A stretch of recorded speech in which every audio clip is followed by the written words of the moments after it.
हरे कृष्णा, राधे राधे। आप सभी भक्तजनों को नवरात्रि के छठे दिन माँ कात्यायनी की पूजा की ढेरों शुभकामनाएं। दुर्गा सप्तशती की श्रृंखला में आज हम श्रवण करेंगे षष्ठम अध्याय धूम्र विलोचन वध। मैं सर्वज्ञेश्वर भैरव के अंक में निवास करने वाली परमोत्कृष्ट पद्मावती देवी का चिंतन करता हूँ।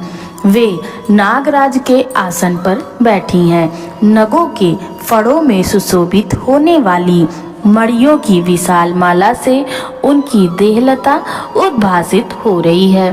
सूर्य के समान उनका तेज है। 3 नेत्र उनकी शोभा बढ़ा रहे हैं। वे हाथों में माला, कुंभ, कपाल और कमल लिए हुए हैं तथा उनके मस्तक में अर्धचंद्र का मुकुट सुशोभित है। ऋषि कहते हैं, देवी का यह कथन सुनकर दूत को बड़ा अपमर्श हुआ और उसने दैत्यराज के पास जाकर सब समाचार विस्तार पूर्वक कह सुनाया। दूत के उस वचन को सुनकर दैत्यराज कुपित हो उठा और दैत्य सेनापति धूम्रलोचन से बोला, धूम्रलोचन, तुम शीघ्र अपनी सेना साथ लेकर जाओ और उस दुष्टा के केस पकड़कर घसीटते हुए उसे बलपूर्वक यहाँ लेके आओ।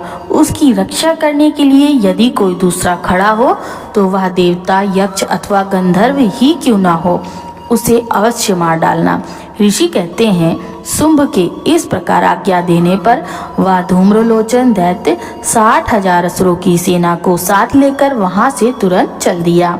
वहां पहुंचकर उसने हिमालय पर रहने वाली देवी को देखा और ललकार कर कहा, अरे तू उससे मुनिशुंभ के पास चल। यदि इस समय प्रसन्नता पूर्वक मेरे स्वामी के समीप नहीं चलेगी तो मैं बलपूर्वक बाल पकड़कर घसीटते हुए तुझे ले जाऊंगा।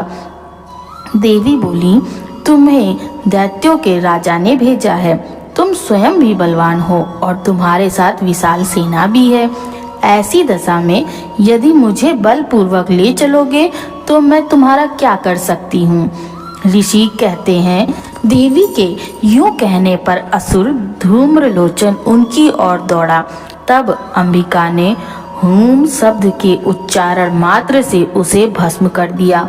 फिर तो क्रोध में भरी हुई दैत्यों की विशाल सेना और अंबिका ने एक दूसरे पर तीखे सायकों, शक्तियों तथा फरसों की वर्षा की। इतने में ही देवी का वाहन सिंह क्रोध में भरकर भयंकर गर्जना करके गर्दन के बालों को हिलाता हुआ उसने कुछ दैत्यों को पंजों की मार से, कितनों को अपने जबड़ों से और कितने ही महादैत्यों को पटक कर ओठ की दाढ़ी से घायल करके मार डाला। उस सिंह ने अपने नखों से कितनों के पेट फाड़ डाले और थप्पड़ मारकर कितनों के सिर धड़ से अलग कर दिए। कितनों की भुजाएं और मस्तक काट डाले तथा अपनी गर्दन के बाल हिलाते हुए उसने दूसरे दैत्यों के पेट फाड़कर उनका रक्त चूस लिया।